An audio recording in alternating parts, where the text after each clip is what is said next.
लेकिन ज्यादातर मादाएं ही शिकार करती हैं। कुछ दिन पहले उन्होंने इस भैंसे को मारा था और तब से वो इसी भैंसे को खा रहे हैं।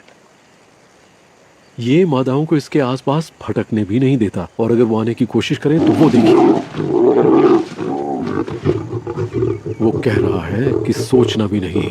और शेरों की जुबान में मैं तुमसे बड़ा हूं, तुमसे ज्यादा ताकतवर हूं, और मैं तुम्हें ये खाना नहीं खाने दूंगा।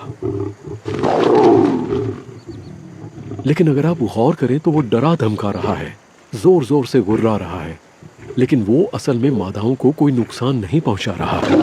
और वैसे उसे ऐसा करना भी नहीं चाहिए, क्योंकि वो उसके बच्चों की माँ है। लीजिए, हाथी आ गए। अब क्या यहाँ दोनों अपनी अपनी जगह पर बने रहेंगे या हाथी उन पर भारी पड़ने की कोशिश करेंगे? जरा देखिए।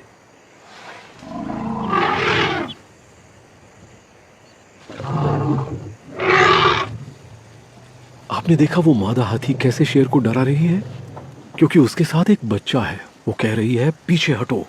और चोंगो जैसे बड़े शेर को भी उन्हें रास्ता देना पड़ेगा। और हाथियों के साथ भी ऐसा ही होता है, कभी कभी उनके बच्चे शेर और हाइनास के शिकार बन जाते हैं।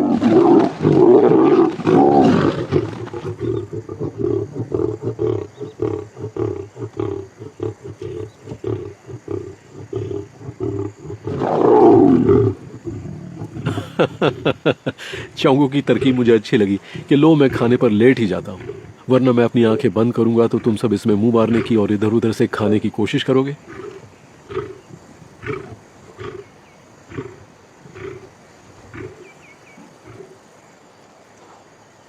डाडा और क्लाउडियाई बच्चों को छोड़कर मरे हुए शिकार की तरफ आ रही हैं। चोंगो पर और दबाव पड़ने वाला है। देखते हैं उनका किस तरह से स्वागत होता है।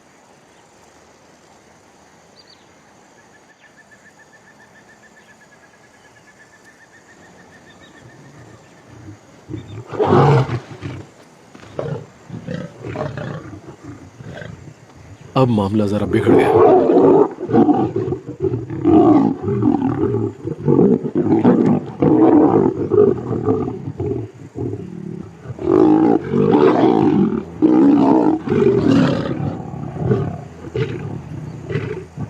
चोंगो जिद पर आ गया है। इस वक्त वो बहुत गुस्से में है। कोई बड़ी बात नहीं है कि उसने अकेले ही उन खानाबदोश शेरों को भगा दिया। और मुझे ये देखकर बहुत अच्छा लग रहा है कि इस वक्त एक भी हाइना नजर नहीं आ रहा है। जहां चोंगो जैसा शेर और ये सारी शेरनियां हों, वहां हाइनास का आना बहुत मुश्किल है।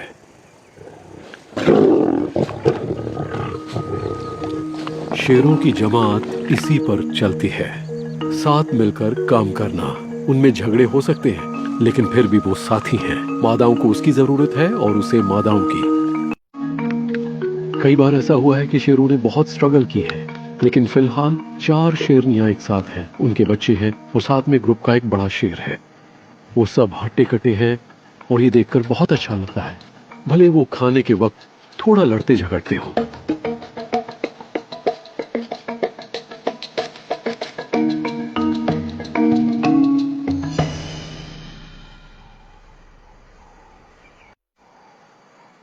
आज का दिन अमानी के लिए बहुत भारी है।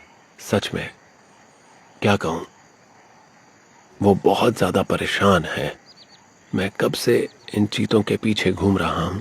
वो एक पेड़ से दूसरे पेड़ के पास जाती है। गर्मी भी बहुत ज्यादा है, यहाँ उसके लिए कुछ भी नहीं है। वो हर तरह से कोशिश कर रही है। और देखिए, गज़ेल उनके चारों तरफ चक्कर काट रहे हैं। फिर भी इन बच्चों को यह समझना पड़ेगा कि खाना पाने के लिए कितना संघर्ष करना पड़ता है। ये बैठे बैठे नहीं मिलता, आपको मेहनत करनी पड़ती है, बहुत ज्यादा मेहनत। अमानी जिस तरह से आगे जा रही है, वो इस वक्त बहुत ज्यादा डेस्परेट है। वो चलती जा रही है और कोई समय बर्बाद नहीं कर रही। वो तेजी से बढ़ती जा रही है। इस वक्त उसे हर हाल में खाना चाहिए। वहां कुछ ग्रांट्स गज़ेल हैं और वो उन्हीं को देखे जा रही है। वो देखिए, वो आगे बढ़ती जा रही है। उसने दौड़ना शुरू कर दिया। वो जा रही है, वो उसके पीछे जा रही है। वो बहुत तेज जा रही है। वो जा रही है, तेज रफ्तार से दौड़ रही है। क्या बात है, बहुत बढ़िया। वो ये देखो, और उसने पकड़ लिया। सच में यकीन नहीं होता कितने तेजी से पकड़ा उसने। सारी दुनिया देख ले कि इसका कोई मुकाबला नहीं है। गजब की रफ्तार है इसकी। ये तो जैसे बिजली की तरह दौड़ी। ये ऐसा था जैसे वो हमारे आगे निकल गई थी और वो बिजली की रफ्तार से गई। अमानी ने अपने परिवार के लिए खाने का इंतजाम कर लिया है, इसे कहते हैं मां। लेकिन चीता के ये बच्चे बिना किसी देरी के तुरंत खाने में लग गए हैं। यहां पर हर कोई डरा हुआ है, सूंघ रहा है और हर चीज से चौकन्ना है। ये अच्छी बात नहीं है, क्योंकि इन सारी चीजों का मतलब है हाइनास। और मुझे एक दिखाई दे रहा है, वो देखिए, एक हाइना आ रहा है। ये मजाक नहीं है। अमानी को शायद खाने का मौका भी ना मिले। उसे जल्दी जल्दी खा लेना चाहिए, क्योंकि हाइना की नाक बहुत तेज होती है, बहुत चतुर होते हैं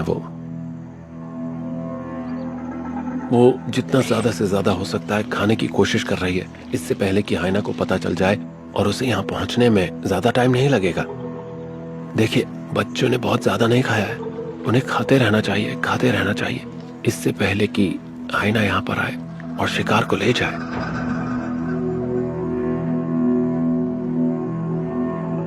ये देखिए, छोटे बच्चे ने अपना मोर्चा संभाला है। वो गुर्रा रहा है और अपना बदन फुलाकर ज्यादा से ज्यादा बड़ा करके दिखाने की कोशिश कर रहा है, और माँ हाइना की तरफ देख ही नहीं रही है। उसे थोड़ा खाना चाहिए। ये देखिए, चीते के बच्चे का डराना काम कर गया।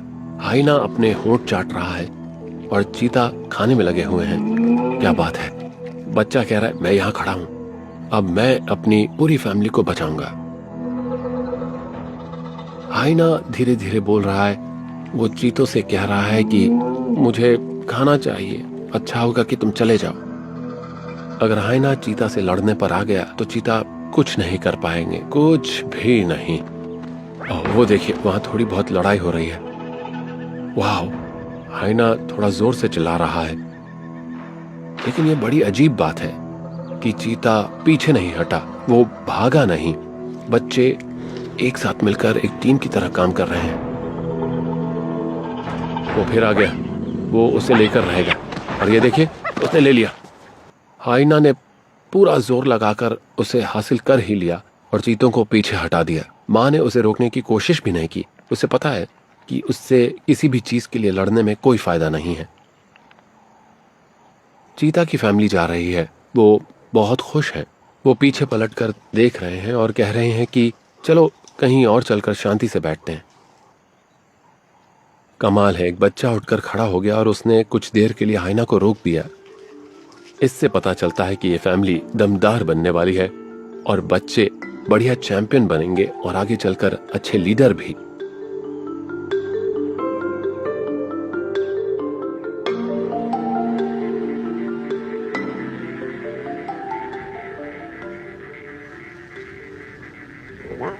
मैं इसी पल का इंतजार कर रहा था कि इन बच्चों को इस मरे हुए शिकार के पास लाया जाए।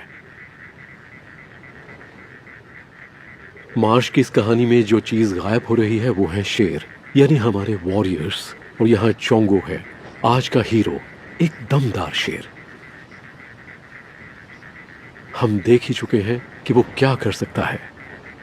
वो इस शिकार को हाइना से बचाएगा और मुझे उम्मीद है कि वो बच्चों को खाने देगा। वो दूर भागेंगे। उनका मीट खाने का सफर तो अभी शुरू ही हो रहा है। अभी तक वो सिर्फ माँ का दूध पीकर बड़े हो रहे थे। वो 4 महीने के हैं और अब उन्हें मीट चाहिए।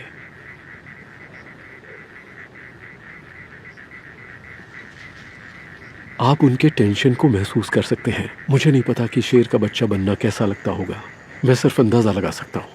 लेकिन वहां एक बड़े शेर के साथ होना,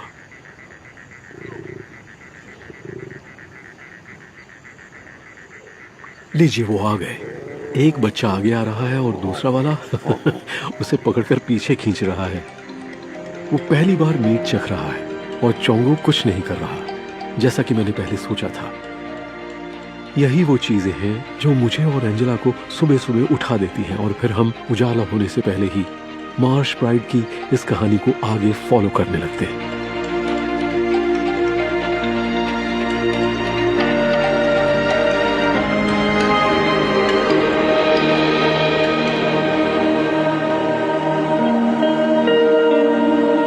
ऐसा क्या है जो हम खिंचे चले आते हैं इन शानदार जानवरों की तरफ, इन जंगली जानवरों की तरफ? ऐसा क्या है जो हम इनकी कहानी सुनाने के लिए अपनी सारी जिंदगी लगा देना चाहते हैं? मैं इन जानवरों के चाल चलन से बहुत इंस्पायर्ड हूँ। जिस तरह से ये अपनी जिंदगी जीते हैं, इनकी ये सादगी, ये कभी हार नहीं मानते।